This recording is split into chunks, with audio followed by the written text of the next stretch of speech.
Hey, ¿cómo están? Mi nombre es Néstor Gómez y soy uno de los pastores aquí en Bluegrass Community Church. Si es la primera vez que estás con nosotros, te queremos dar las gracias por tu tiempo y por darnos la oportunidad de compartir sobre la esperanza que tenemos en Jesús contigo, ¿verdad? Somos una iglesia nueva que está siendo plantada en el Distrito 11 de la ciudad, específicamente en el área de Cardinal Valley. Y esta mañana, si tienes una Biblia contigo, te voy a pedir que vayas por ella.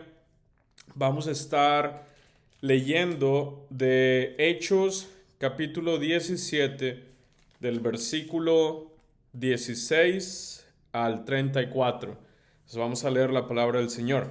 Dice, mientras Pablo los esperaba en Atenas, su espíritu se enardecía dentro de él al contemplar la ciudad llena de ídolos. Así que discutía en la sinagoga con los judíos y con los gentiles temerosos de Dios, y diariamente en la plaza con los que estuvieran presentes. También discutían con él algunos de los filósofos epicureos y estoicos, y algunos decían, ¿qué quiere decir este palabrero? Parece ser un predicador de divinidades extrañas. Decían otros, porque les predicaba a Jesús y la resurrección. Entonces tomaron a Pablo y lo llevaron al Areópago, diciendo, podemos saber qué es esta nueva enseñanza que usted proclama, porque le oímos decir cosas extrañas, por tanto queremos saber qué significan. Pues todos los atenienses y los extranjeros de visita allí no pasaban el tiempo en otra cosa, sino en decir o en oír algo nuevo. Entonces Pablo, poniéndose en pie en medio del Areópago, dijo, varones atenienses, percibo que ustedes son muy religiosos en todo sentido, porque mientras pasaba y observaba los objetos de su adoración, hallé también un altar con esta inscripción, al Dios desconocido. Pues lo que ustedes adoran sin conocer, eso les anuncio yo. El Dios que hizo el mundo y todo lo que y todo lo que en él hay, puesto que es Señor del cielo y de la tierra, no mora en templos hechos por manos de hombres, ni es servido por manos humanas, como si necesitara de algo, puesto que él da a todos vida y aliento y todas las cosas. De uno solo Dios hizo todas las naciones del mundo, para que habitaran sobre toda la superficie de la tierra, habiendo determinado sus tiempos y las fronteras de los lugares donde vivían, para que buscaran a Dios y de alguna manera palpando lo hallen, aunque Él no está lejos de ninguno de nosotros, porque en Él vivimos, nos movemos y existimos, así como algunos de los poetas de ustedes han dicho, porque también nosotros somos linaje suyo. Siendo pues linaje de Dios, no debemos pensar que la naturaleza divina es semejante al oro, la plata o piedra, esculpidos por el arte y el pensamiento humano. Por tanto, habiendo pasado por alto los tiempos de ignorancia, Dios declara ahora a todos los hombres en todas las partes que se arrepientan, porque Él ha establecido un día en el cual juzgará al mundo, en justicia por medio de un hombre a quien Él ha designado, habiendo presentado pruebas a todos los hombres cuando los resucitó de entre los muertos. Cuando oyeron de la resurrección de los muertos, algunos se burlaban, pero otros dijeron, le escucharemos otra vez acerca de esto. Entonces Pablo salió de entre ellos, pero algunos se unieron a él y creyeron, entre los cuales estaban Dionisio el Areopagita, una mujer llamada Damaris y otros con ellos. Esta es la palabra del Señor. Esta semana, el cirujano general de los Estados Unidos, el doctor Vivek Murthy, publicó en un nuevo aviso, en un nuevo artículo, algo relacionado a la epidemia de soledad, aislamiento y falta de conexión que nuestro país está experimentando. En su declaración, él dice, ¿verdad? Con sus palabras, dice, nuestra epidemia de soledad y aislamiento ha sido una crisis de salud pública que ha sido subestimada, una que ha dañado la salud individual y social. Nuestras relaciones son una fuente de sanación y bienestar escondida a simple vista. Con esta declaración, es el final de la declaración, con esta declaración, él también ofreció algunos datos sobre el impacto que puede tener esta epidemia de soledad y aislamiento en la vida de las personas. En su informe, él afirma que las consecuencias para la salud física de una conexión deficiente o insuficiente incluyen un aumento del 29% en el riesgo de sufrir enfermedades cardíacas, un incremento del 32% en el riesgo de accidente cerebrovascular y un incremento del 50% en el riesgo de desarrollar demencia en los adultos mayores. Además, la falta de conexión social aumenta el riesgo de muerte prematura en más del 60% de la población que la padece. En medio de una sociedad en la que nuestros cuerpos están clamando por conexión y comunidad, hay un Dios que desea ser encontrado, un Dios cuyo deseo más importante, más intenso, es ser descubierto por su pueblo, un Dios que no está desinteresado, que no está descomprometido, pero que está cerca de nosotros. En el texto de hoy vamos a aprender sobre la visita de Pablo a Atenas, una ciudad en la que una serie de cosmovisiones del mundo dieron forma a la manera en la que sus residentes vivían y se relacionaban entre sí. Una ciudad en la que sus residentes intentaron encontrar el único tipo de relación que traería curación, significado, propósito y cumplimiento, ese sentido de cumplimiento, de realización en sus vidas. Una ciudad con gente que sin saberlo buscaban encontrar y tener una relación con su Creador. Como cristianos, este texto nos desafía primeramente a prestar atención a las cosmovisiones que dan forma a nuestra comprensión de Dios y del mundo que nos rodea, nuestra sociedad, nuestra cultura. En segundo lugar, este texto es un recordatorio, una lección para todos los cristianos de que solo a través de el lente de las Escrituras, de la palabra de Dios, es que debemos de darle sentido al mundo, ¿sí? Y tercero y último, es que Lucas nos recuerda por qué los cristianos debemos de hablar, de sentir y de ver a los demás a través de los ojos de Jesús, de la misma manera en la que Pablo lo hizo al seguir los pasos de Jesús en Atenas. A medida que continuamos con nuestra serie en Hechos, la idea central de este texto de hoy es que en un mundo donde la gente está muriendo por falta de conexión y comunidad, existe un Dios cuyo deseo más intenso es conectar y tener comunión con su pueblo. El texto lo vamos a dividir en dos secciones. La primera va del versículo 16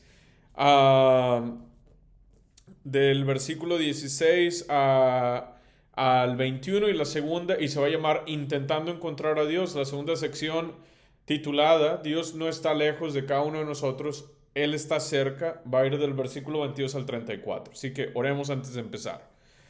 Padre, te damos gracias por el día de hoy, te damos gracias por tu palabra, te pido que prepares nuestros corazones, nuestros oídos para poder recibir tu palabra con humildad y que me des claridad de voz, de pensamiento para poder comunicar la enseñanza de tu palabra a tu pueblo, a tu iglesia.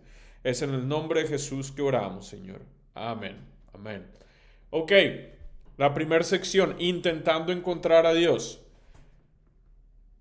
Como vimos en el sermón de la semana pasada, los hermanos y las hermanas de Berea tuvieron que enviar a Pablo a la costa debido a persecución, ¿verdad?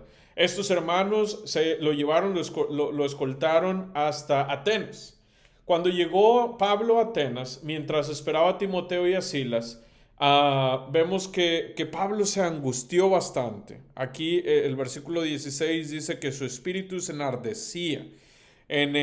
Una mejor traducción es que se angustió, tuvo una angustia profunda al ver que la ciudad estaba llena de ídolos. Antes de ir más adelante de esto, es importante para nosotros aprender un poco más sobre la historia y el contexto en el que esta historia se va a desarrollar, la historia de esta ciudad, Atenas. Cuando Pablo llegó a Atenas, esta ciudad estaba experimentando los últimos días de su gloria. Económica y políticamente hablando, Atenas era una ciudad muy próspera. Esta ciudad representó el nacimiento, vio el nacimiento de lo que conocemos como democracia. Sus ciudadanos habían desarrollado un sistema, el primer sistema que permitió o dio la posibilidad por un Estado dirigido por funcionarios electos que rendían cuentas al pueblo. Atenas fue también el hogar de los padres de la historia como Herodoto y Túcides.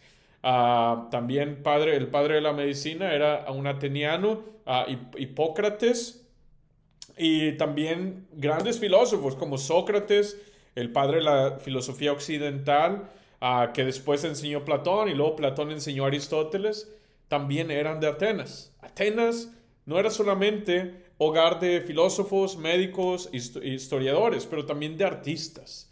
Un artista famoso, Fidias, la persona que esculpió la estatua de Zeus, que luego fue considerada una de las maravillas del mundo antiguo, también era de Atenas. Atenas estaba lleno de templos, de monumentos, estatuas y arte delicado. Todo lleno en sus ciudades, en sus calles, ¿verdad? Como en cualquier otra ciudad griega de la antigüedad, el punto más alto de la ciudad era donde los dioses tenían sus templos. Estos lugares eran conocidos como ciudades altas. Tener estos dioses y diosas en lugares altos, en estas ciudades altas, le daba la percepción a cualquiera que los observaba de supremacía y de una cercanía a los dioses, ¿verdad? Al cielo. En este caso, Atena, la diosa patrona de la ciudad, que fue llamada Atenas, ¿verdad? Residía en el Partenón, que era tal vez el edificio más importante y significativo, impresionante también de la ciudad. Lo más probable es que Pablo ya había escuchado historias sobre la grandeza de esta ciudad cuando era niño, pero en lugar de sentirse emocionado por estar en un lugar tan majestuoso y hermoso como lo era esta ciudad, un sentimiento de angustia fue lo que se apoderó del cuerpo de Pablo. ¿Y angustia por qué? Porque pudo ver que la ciudad estaba llena de ídolos. Pablo estaba observando la ciudad desde una perspectiva bíblica, una perspectiva cristocéntrica, una perspectiva cristiana, un sentimiento que solo aquellos que traducen el mundo a través de la lente de la palabra del Señor pueden relacionarse con este sentimiento. Pablo tenía una cosmovisión que había sido moldeada, formada por lo que él creía sobre Dios y sobre la creación de Dios en base a las Escrituras. Este conjunto de creencias que Pablo abrazaba como verdades moldeó la forma en que él veía los asuntos más fundamentales de la vida, como el origen de la humanidad, el propósito de la vida, la importancia de la moralidad y el destino de la humanidad. El sentimiento de Pablo de angustia nos enseña que cuando nos convertimos en cristianos, no solo nuestra cosmovisión o la manera en la que interpretamos el mundo que nos rodea o la vida cambia, pero también nuestros sentimientos. Como personas que pertenecemos a Cristo, debemos de ser profundamente afectados por las cosas que distraen a las personas, la mirada de las personas a fijar esa mirada en Cristo, en Dios. Las cosas que se interponen entre Dios y su pueblo deberían de afligirnos también. Esto es lo que Pablo vio en estos ídolos. Estos ídolos no solo se interponían entre Dios y su pueblo, sino que en última instancia representaban un gran problema de adoración entre Dios y su pueblo, su creación. Estos ídolos representaban una imagen de lo que era urgente y central en la vida de quienes vivían en Atenas. Algunos pueden sentirse bien, pueden decir, bueno, pues hoy no tenemos tantos ídolos en nuestras calles. Puedes ir a algunos templos y puedes ver, pero no en nuestras calles, ¿verdad? Especialmente aquí en Estados Unidos, pero solo porque no vemos las estatuas gigantes como se veían en Atenas, en nuestras calles aquí en Estados Unidos, no quiere decir que no hay ídolos, ¿verdad? Ah, Debajo de estos ídolos, que estaban hechos de piedra, de oro, de plata, ¿verdad? De materiales, habían problemas más profundos, como el pecado, problemas relacionales, problemas intelectuales. En los versículos 17 al 21 vemos a Pablo interactuando con tres grupos de personas diferentes, cada uno con su propia cosmovisión, su propia manera de interpretar y traducir la cultura de la sociedad, el mundo que los rodeaba. El primero es uno que hemos estado viendo durante los últimos meses con los judíos, el grupo de los judíos. Con ellos el mayor problema fue que no reconocieron a Jesús como su Señor y Salvador, ¿verdad? Creían en Dios, pero no que Jesús era el Mesías que el Señor había enviado. Pero hoy quiero centrarme en los otros dos grupos, los epicureos y los estoicos. Estos dos grupos representaban a dos cosmovisiones que estaban en competencia. Dos cosmovisiones que dieron forma a la manera en la que los atenianos veían la vida, se relacionaban, trabajaban y ya hacían todo, ¿verdad? Funcionaban. Estos dos grupos vieron el mundo y la vida y los asuntos sobre Dios de maneras muy distintas. Ambos creían que su forma de ver el mundo era la verdadera y la coherente, y por lo tanto la manera en la que su cosmovisión moldeó la forma en la que ellos vivían y funcionaban. Los epicureos eran materialistas puros.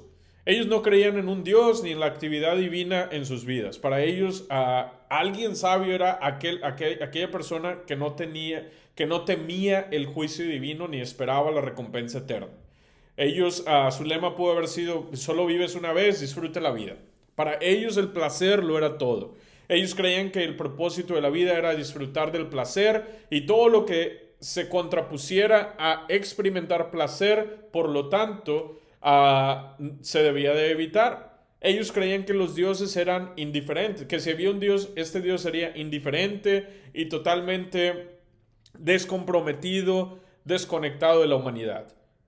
Por el otro lado, los estoicos eran panteístas. Los estoicos, ellos creían que lo divino estaba inmerso en toda la naturaleza, que lo divino se encontraba en todos lados, incluidos en hombres y mujeres. Para ellos, una persona sabia era la que reconocía su conexión con su ambiente, su conexión con el mundo, y entendían que no había nada que pudieran hacer para influir el propósito de lo divino. Para los estoicos, si la vida era dura, entonces había que aguantarse. Si la vida era buena, entonces había que disfrutarla. Pero al final del día, para ellos, para los estoicos, no había nada que uno pudiera hacer para afectar el ritmo divino de la vida. No habrían tenido ningún problema ellos con Pablo predicando acerca de un Dios que estaba cerca, pero sí hubieran tenido un problema cuando Pablo predicaba sobre un Dios que tenía un plan para la humanidad. Específicamente, un Dios que invitaba a la humanidad, a su creación, a ser parte de ese plan. Aparte del plan de redimir al mundo, ¿verdad?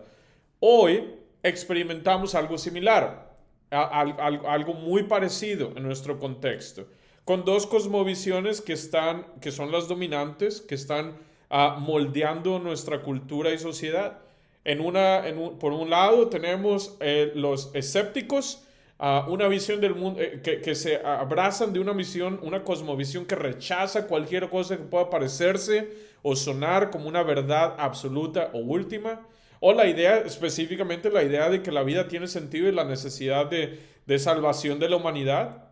Y por el otro lado, tenemos a los que se adhieren a un movimiento intelectual que dice que cualquiera que cree en el Dios de la Biblia y acepta su necesidad de salvación debe, por lo tanto, ser ignorante, ingenuino o estúpido. Lo más irónico es que en su búsqueda de la verdad y significado, aquellos que se adhirieron a estas cosmovisiones Lo estaban haciendo por un deseo de encontrar la verdad, de encontrar, darle sentido a la vida, de encontrar a Dios. Al mismo tiempo que los que estaban en la plaza del mercado y en la sinagoga se burlaban y ridiculizaban a Pablo por predicar acerca de Cristo y el poder de la resurrección, sus oídos también estaban ansiosos por escuchar más al respecto. Cuando Pablo enfrentó esta oposición e insultos, él no se enojó, sino que los miró con compasión. El teólogo John Stott dice que algunos cristianos de hoy no hablan como Pablo porque no sienten como Pablo, y no sienten como Pablo porque no ven como Pablo.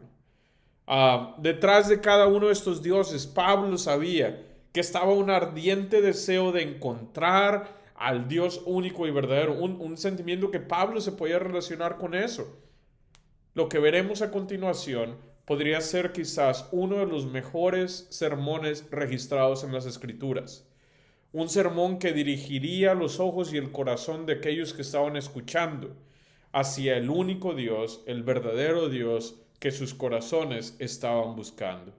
Entonces vamos a ver la segunda sección de este sermón, que está titulada Dios no está lejos, sino que está cerca de nosotros. Dios no está lejos de cada uno de nosotros, Él está cerca. Del versículo 22 al 34. A unos 50 metros del Partenón, que probablemente era el edificio más importante en Atenas, había una pequeña colina de unos 50 pies de alto y unos 150 pies de largo, la mitad de un estadio de fútbol. Uh, en esta colina se había construido un templo al dios griego de la guerra, Ares. De ahí viene el nombre Areópago, ¿verdad? O su equivalente romano, Marte, ¿verdad? La colina de Marte. Los atenienses a menudo se reunían aquí para debatir o decir cosas importantes. Aunque el sermón de Pablo está registrado en solo 9 versículos, creemos que el sermón de Pablo duró entre 2 y 3 horas, ya que este era el tiempo que normalmente tomaban los discursos ofrecidos en este escenario, ¿verdad? En el Areópago. En este sermón, Pablo nos presenta una exposición completa del Evangelio que está incrustado en la historia más completa, en la historia total de la Biblia. Lo que tenemos en estos 9 versículos son el bosquejo del sermón de Pablo, no necesariamente el sermón completo. Vamos a poner nuestra atención en lo que Pablo dijo y no en lo que él no dijo. Pablo está caminando cuesta arriba hacia la arena, se para en medio de ella y detrás de él se puede ver toda la ciudad de Atenas, ya que está y él se encuentra rodeado de todos los judíos, los estoicos, los epicúreos y todos los foráneos que estaban ahí. Todos estos están queriendo escuchar más, aunque ya lo han rechazado, y un silencio impregna la arena. Pablo parece estar solo físicamente, ya que sus fieles compañeros Timoteo y Silas todavía no lo han alcanzado en Atenas. Pablo comienza su discurso con esto. Pablo dice,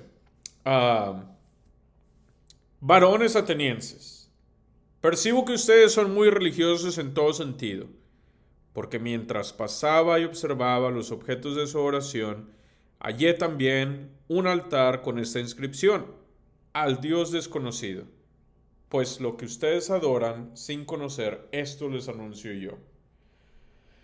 Aquí tenemos que tener mucho cuidado de no malentender este texto.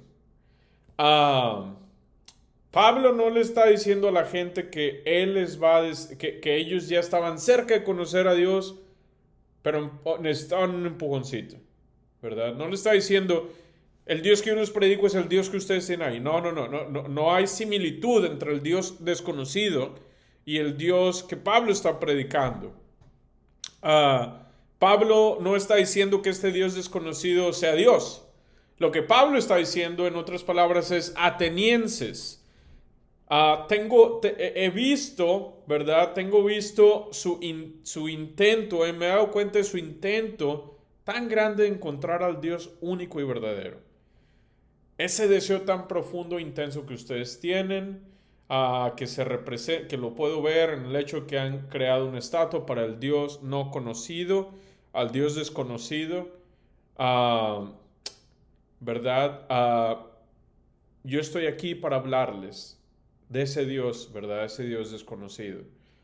En los siguientes 6 versículos, Pablo presenta 5 creencias o doctrinas centrales que están ancladas en el Evangelio.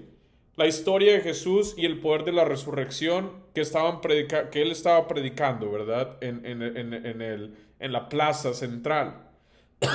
Al hacer esto, lo que Pablo está haciendo es que está incrustando el Evangelio, ¿verdad? Lo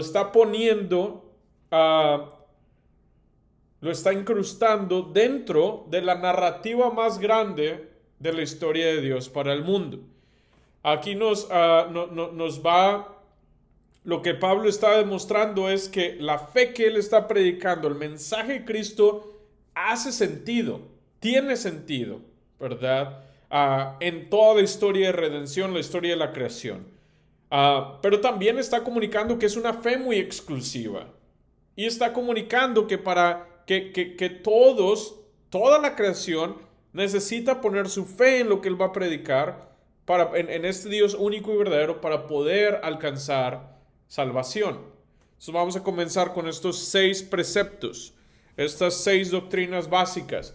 Número 1, Dios es el creador. En el versículo 24 leemos que el Dios que hizo el mundo y todo lo que en él hay es el que Pablo predica, puesto que es Señor del cielo y la tierra, y que él no mora en templos hechos por manos de hombres. Esto no es un mensaje nuevo, ni es una palabra nueva, ni una cita nueva. Años y años atrás, un joven llamado Sebastián, ¿verdad? Había sido martirizado, ¿verdad? No, Sebastián, no, perdón, Esteban, me estoy confundiendo con el inglés y el español. Un muchacho llamado Esteban había sido ejecutado por predicar este mismo mensaje. De hecho, él había dicho las mismas palabras, y es en ese mismo momento, cuando Esteban había pronunciado estas palabras, ¿verdad? Había un muchacho ahí que estaba resguardando las capas, las túnicas de aquellos que iban a matar a Esteban. Y ese muchacho era Pablo. ¿Quién le hubiera dicho que años después Pablo estaría predicando solo, rodeado de gente que no lo quería, tal vez, el mismo mensaje por el cual Esteban había muerto, ¿verdad? Ahora, lo primero que Pablo dice acerca de este Dios que él predica es que este Dios que hizo el mundo y todo lo que hay en él, ¿verdad? Es el Dios que él les está diciendo. Al decir esto, Pablo les está diciendo a los estoicos que este Dios es distinto a su creación. ¿Okay? Pero este Dios, aunque es distinto y único comparado con la creación, no es un Dios que no está implicado en ella. No es un Dios que no está interesado en su creación, sino que es un Dios que está completamente comprometido con ella, ya que Él es el Señor del cielo y de la tierra. Esto es algo que los epicureos necesitaban escuchar, ya que ellos vivían como aquellos que creían que si había un Dios, este sería uno que estaba no comprometido o desconectado de la humanidad. Pero como leemos en el Salmo 19, ¿verdad? La gloria de este Dios la podemos ver en todos lados. Es una gloria que nos rodea. Es una gloria que impregna el mundo. En Romanos 1, 18 al 32 tenemos un gran ejemplo de lo que leemos ahí, de que Dios que Dios se hizo a sí mismo conocer a través de la creación. y que por eso nadie puede pretender estar completamente sin la revelación o el conocimiento de Dios. Eso es un conocimiento parcial. Es la misma cosa que el salmista escribe en el Salmo 104:24 cuando él expresa cuán innumerables son las obras de Dios. Luego continúa diciendo que con sabiduría las ha hecho todas el Señor y la tierra está llena de ellas, de su creación. Como creador, toda la belleza de la naturaleza se hizo para dirigir nuestros ojos hacia el Dios único y triuno para su gloria. La segunda cosa que Pablo nos indica, nos enseña en su sermón, es que Dios es el sustentador de su creación. Dios sostiene su creación. En el versículo 25 leemos que dice que Dios no es servido por manos humanas, como si necesitara de algo, puesto que Él da a todos vida y aliento y todas las cosas. Colosenses 1:17 nos enseña que en Jesús todo el universo está siendo sustentado, ¿verdad? Lo que Pablo estaba predicando era que todo lo que vemos en la creación está siendo resguardado y sostenido literalmente entre las manos, entre los dedos del Señor. Dios es distinto y único desde un punto de vista de comparación con la creación, pero eso no quiere decir que no esté íntimamente involucrado en ella, sosteniéndola segundo a segundo. Dios no necesita de personas, pero en cambio nosotros sí necesitamos de Él, ¿verdad? Dios es enteramente independiente, pero nosotros dependemos de Él. Este conocimiento de la autosuficiencia de Dios debe de hacernos sentir muy humildes, ya que nos recuerda de nuestra humanidad, nos recuerda de que no somos dioses, ¿verdad? Y también debe darnos esperanza, porque tenemos un Dios que no depende de cualquier cosa o de algo, ¿verdad? De alguien o de algo.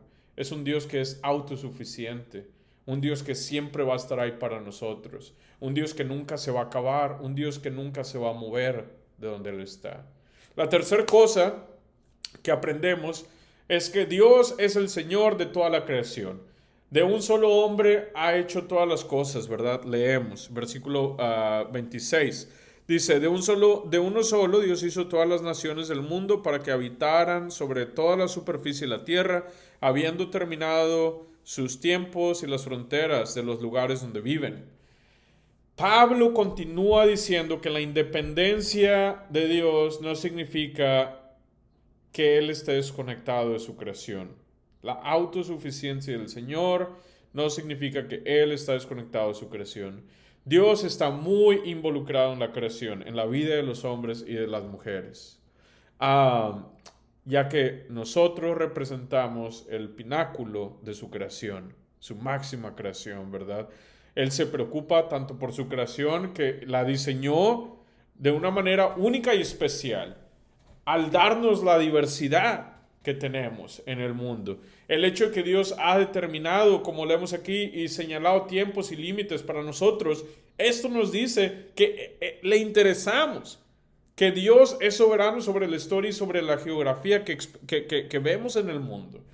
Tenemos un Dios que se preocupa por nosotros. La cuarta cosa que aprendemos de este sermón, versículo 27. Dice que Dios, que el objetivo de nosotros es buscar a Dios y que de alguna manera palpando lo podamos encontrar, porque Él no está lejos de ninguno de nosotros. En contraste con la cosmovisión del mundo que los epicureos tenían, donde vieron a Dios como alguien que estaba despegado o desinteresado en la vida de las personas, Pablo nos enseña que el propósito de Dios al crear a los humanos fue que le buscáramos. Él desea amorosamente que la gente descubra a su Creador. Una vez más, Pablo está diciendo a todos que Dios no está despegado, desconectado, desinteresado o no comprometido, sino que Él está cerca de nosotros. Pero nosotros necesitamos la obra de Jesús para poder conocerle. Necesitamos ir a través de la persona de Jesús para poder conocerle. Hebreos 10, 19, 22. Si tienes tu Biblia ahí contigo, vamos a ver aquí. Hebreos 10, 19, 22 dice esto. Dice, entonces, hermanos, puesto que tenemos confianza para entrar al lugar santísimo por la sangre de Jesús, por un camino nuevo y vivo que Él inauguró para nosotros por medio del velo, es decir, su carne, y puesto que tenemos un gran sacerdote sobre la casa de Dios, acerquémonos con corazón sincero, en plena certidumbre de fe. En plena certidumbre de fe. Este texto nos dice, ¿verdad? Que tenemos a un Dios que está cerca de nosotros, pero que es únicamente a través del sacrificio y la persona de Jesucristo que en fe nosotros nos podemos acercar al Señor, ¿verdad? La quinta cosa que Pablo nos enseñó en este sermón es que Dios es el Padre de la humanidad. Aquí Pablo dice en el versículo 28 y 29, vamos a leerlo. Pablo dice, versículo 28 y 29, porque en Él vivimos, nos movemos y existimos, así como algunos de los poetas de ustedes han dicho, porque también nosotros somos linaje suyo. Siendo pues linaje de Dios, no debemos pensar que la naturaleza divina sea semejante a oro, plata o piedra, esculpidos por el arte y el pensamiento humano, ¿verdad? En este texto, en estos dos versos, Pablo cita a dos poetas para describir un hecho básico, fundamental sobre la naturaleza humana para todos aquellos que están escuchando.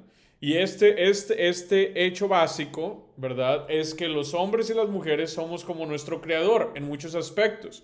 Y que Él no solamente sustenta, sino no solamente se sustenta a su creación, hombres y mujeres, sino que nos ha hecho a su semejanza. Somos una expresión de la creación de Dios. Somos una expresión de la creación de Dios. Estamos hechos a la semejanza de Dios. Estamos hechos a su semejanza, específicamente para conocerle y adorarle.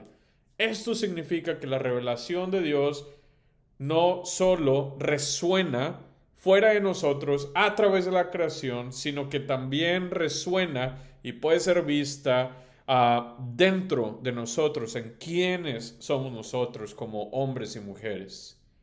Antes de ir más lejos, déjame hacer algunas aclaraciones en cuestión de aplicación. El mensaje de Pablo a esta audiencia y para nosotros también está muy bien elaborado.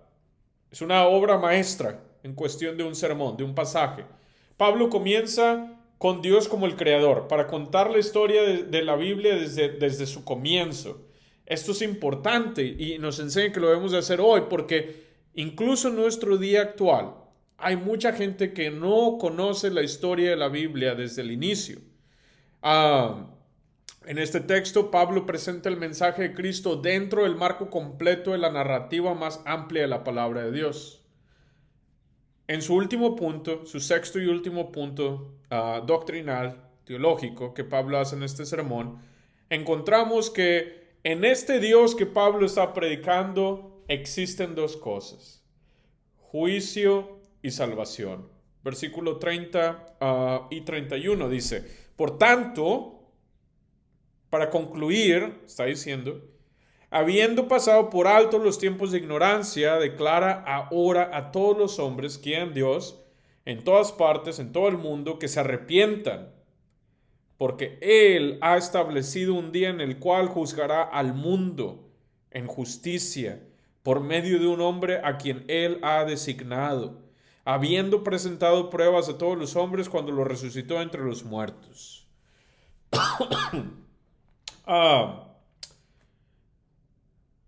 Esto representa el llamado de Pablo en su sermón. Aquí Pablo está haciendo un llamado al cual la gente que está escuchando deben de responder. Y él les dice prácticamente, atenienses, a pesar de la revelación de Dios en la creación, como ustedes lo pueden ver, una revelación parcial del Señor,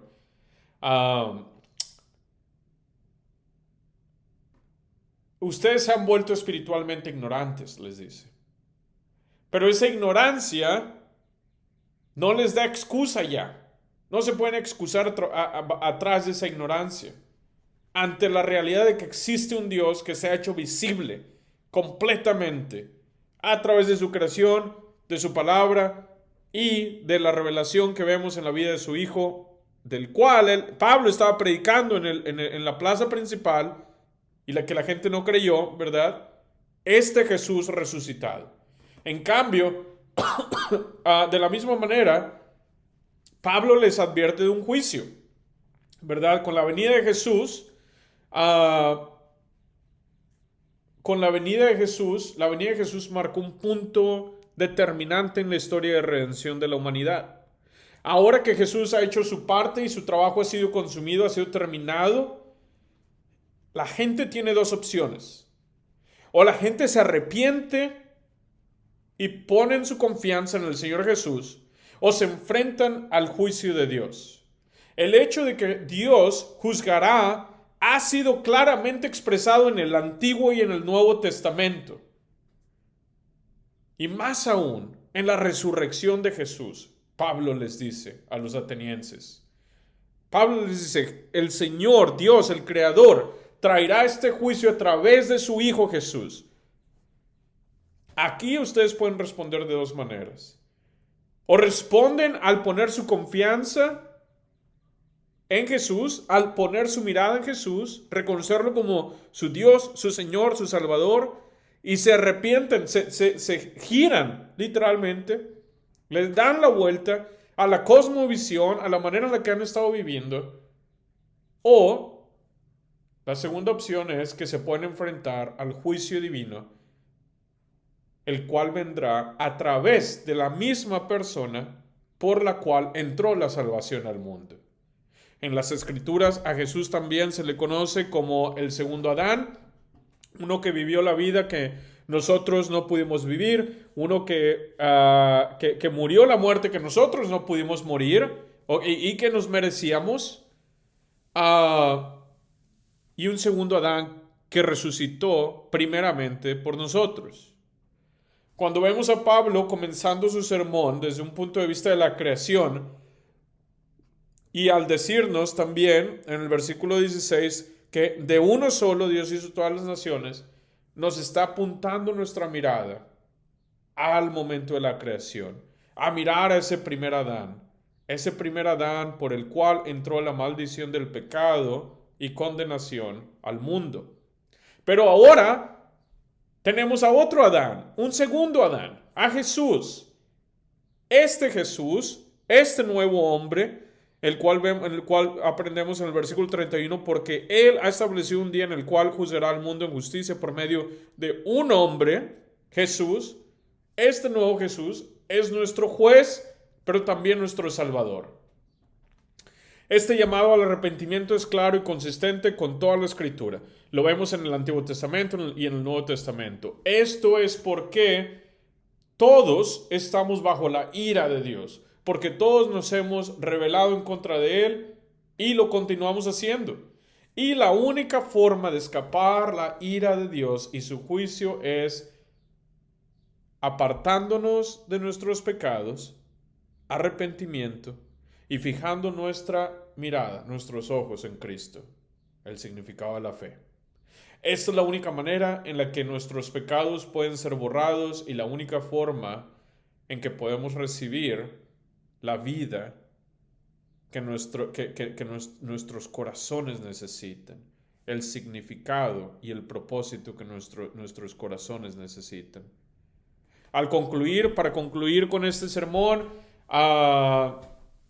te invito a reflexionar más sobre el estado actual de nuestro país. Mientras navegamos a través de esta epidemia de soledad y aislamiento, no podemos olvidar que tenemos a un Dios que no está lejos de nosotros, sino que está cerca. En un intento de encontrar a Dios, las personas creamos ídolos. Y estos ídolos no siempre vienen en forma de una estatua o un monumento físico o hecho de piedra, metal, de oro, de plata, sino en la forma Muchas veces estos ídolos vienen en la forma de aprobación de los demás o de la implacable búsqueda de éxito, dinero, aprobación, logro o impulso incontrolable por sexo, por placer, por la comida o incluso un consumo, un sentir que nos consume por ser leales a algún tipo de, a alguna cosa externa a Dios o incluso algún partido político, como lo vemos en la naturaleza de nuestra cultura, sociedad ahorita, políticamente hablando. A veces estos ídolos también vienen como una obsesión por un individuo. Como cristianos, llevamos la responsabilidad, tenemos la responsabilidad de identificar y destruir estos ídolos en nuestras vidas. Y después de que lo hagamos, señalar con amor a nuestra cultura, enseñarle a aquellos que nos rodean, a la gente, poder señalar los ídolos en nuestra cultura y sociedad, para que otros puedan entender que la búsqueda de ídolos nunca los va a satisfacer. Nunca va a satisfacer su intento o deseo de encontrar a Dios. El intento por tener una conexión genuina y significativa, ¿verdad? Con su creador.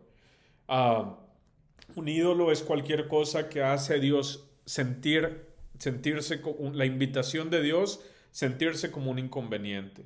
Cualquier cosa que nos distrae la mirada de ponerla en la persona de Cristo.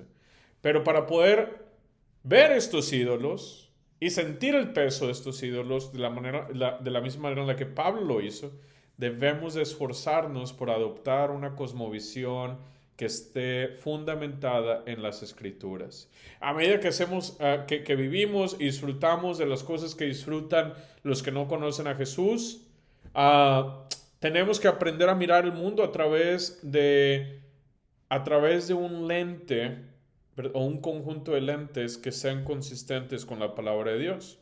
Estos lentes son los mismos lentes que Pablo destacó en su sermón en el Areópago. Estos lentes son las cosas que la palabra de Dios tiene que decir acerca de la creación del mundo, el origen del mundo, la humanidad, redención y su reino. Mientras hacemos esto, veremos que cosas tan humanas y parte de la creación, ¿verdad? Como las artes o el escuchar música o el pensar en las maneras en las que buscamos entretenimiento, van a ser vistas de diferente manera a través de estos lentes bíblicos. Veremos que la manera en la que hacemos nuestros negocios, en las que pensamos sobre raza o etnicidad, en la que miramos a los pobres, a los quebrantados, a los huérfanos, a las viudas, va a cambiar. La manera en la que vemos la forma de manejar nuestro dinero, de tomar decisiones, también va a ser diferente. Veremos también el género sexual, el matrimonio, nacimiento, la concepción, la muerte, la justicia, el amor, la rectitud, ¿verdad? De una manera diferente, desde un punto de una cosmovisión bíblica, cristocéntrica. Cuando hacemos esto, vamos a filtrar todo lo que encontramos a través en el mundo, a través de la lente de la palabra del Señor, ¿verdad? Y de la revelación que vemos en su creación, en las Escrituras y en última instancia en la revelación que vemos a través de la palabra de Dios en la vida de su Hijo Jesús. Entonces, esto es todo. Vamos a orar. Espero que este sermón haya sido de ánimo, de bendición para ti. Y que la siguiente vez que leas sobre el mensaje que Pablo predicó en el Areópago, lo veas desde un punto de vista diferente, con una cosmovisión cristiana. Vamos a orar. Padre, te damos gracias por tu palabra, gracias por tu iglesia, gracias por el privilegio que tenemos de poder venir alrededor de tu palabra, a escudriñarla, estudiarla y atesorarla en nuestros corazones. Padre, antes de ir quiero orar por todos los que escucharon este sermón especialmente por nuestra iglesia. Oro que nos puedas dar una cosmovisión que esté anclada en la revelación de tus escrituras. Es en el nombre de Jesús, Padre, que oramos. Amén. Amén. Gracias.